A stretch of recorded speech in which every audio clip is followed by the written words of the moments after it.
Welcome on in, everybody. So, the hardcore seasonal world is finally up, and just like everybody else, I am not gonna play it because nobody wants to play these stupid seasonal worlds. I'll be honest, Amazon, you're missing the mark so hard with these things. Okay, that was kind of harsh. I'm sure some people are going to play the seasonal worlds, but it's definitely not going to be popular. So now let's talk about what you guys actually clicked on the video for, the balance changes that are coming with this patch. The patch is already live, so these changes are already in the live game. The first thing that they did is they increased bow and musket's damage in PvP by just about 2%. Yeah. Not bad at all. I think bow and musket are probably the weaker of the two ranged weapons. Maybe a nerf to fire staff would have been more warranted, but hey, we can go this route as well. I don't mind. I like playing a glass cannon musket recently anyway, so 2% more damage is just a little bit more pepper for me. Upheaval, they reduced the attack damage from 200% to 180%. That's right, folks. It got a whopping 10% damage nerf. It didn't get the rapier treatment, but that's totally fine because we all know how broken an OP rapier is compared to sword and shield, and that's the one that definitely needed to have the multiple nerfs across the board. I'm just glad that actually some damage came off of this ability because it is one of the big culprits of sword and shield, but there are so many other things that sword and shield does incredibly well in PvP that they could take a look at. The prevalence of staggers on all their moves, the ability to use those staggers to guarantee hits like Upheaval after the stagger, and of course the crazy amount of snares that Sword and Shield has access to. And that's just the tip of the iceberg. It's got pretty much Empower Cap baked into it. On top of it, you can hit a crazy amount of haste. But hey man, I will take a 10% damage nerf to their best skill. I'm all okay with that. On top of it, they reduced the cooldown from when you land that ability in Tactician to 20% from 25% for all your other Sword and Shield skills. So across the board, not a huge nerf to Sword and Shield, but man, it's a start. It's a start. Sword and Shield could use, like, I don't know, 4, 5, 6, 10 more nerfs. Maybe it'll be in a balanced state. Moving on, we've got Vampire's Vestments giving 17% lifesteal instead of 10%.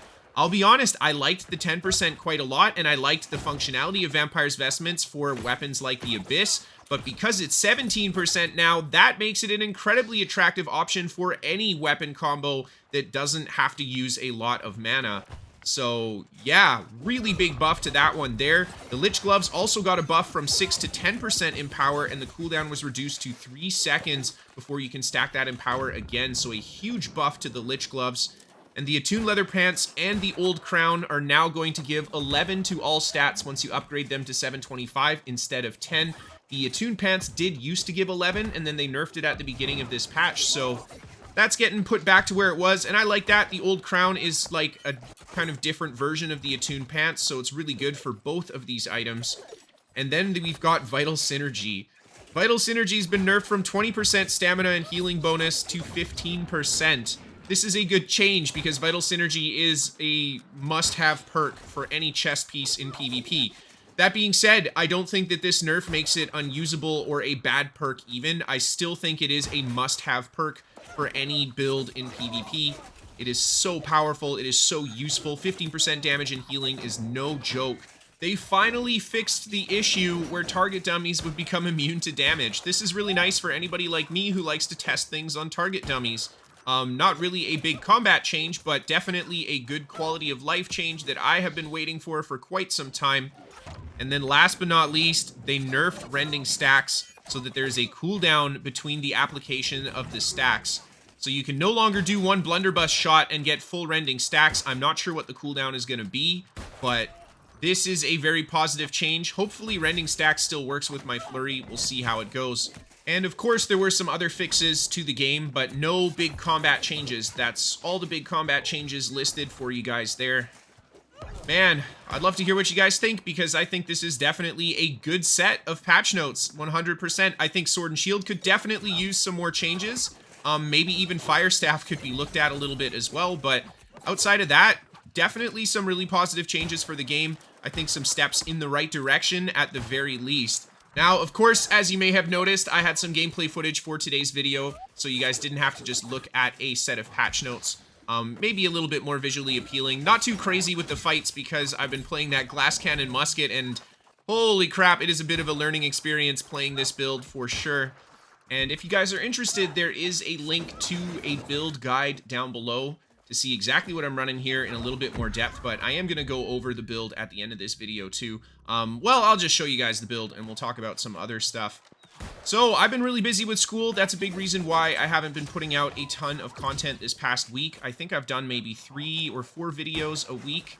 So I'm gonna try to keep up with it, but this is an incredibly busy week coming up for me because I have my CPR course this weekend. On top of it, Dune Awakening is coming out this Thursday, and I know not everybody that watches my New World stuff is really into the Dune stuff, and that's okay, but I did really enjoy the game, and I definitely want to give it a shot and see especially what endgame PvP looks like in Dune. They've made a lot of changes to combat between the preview that we played and the live game that we're going to be seeing when the game comes out. Apparently, that's what they say. So, yeah, I'm looking forward to it.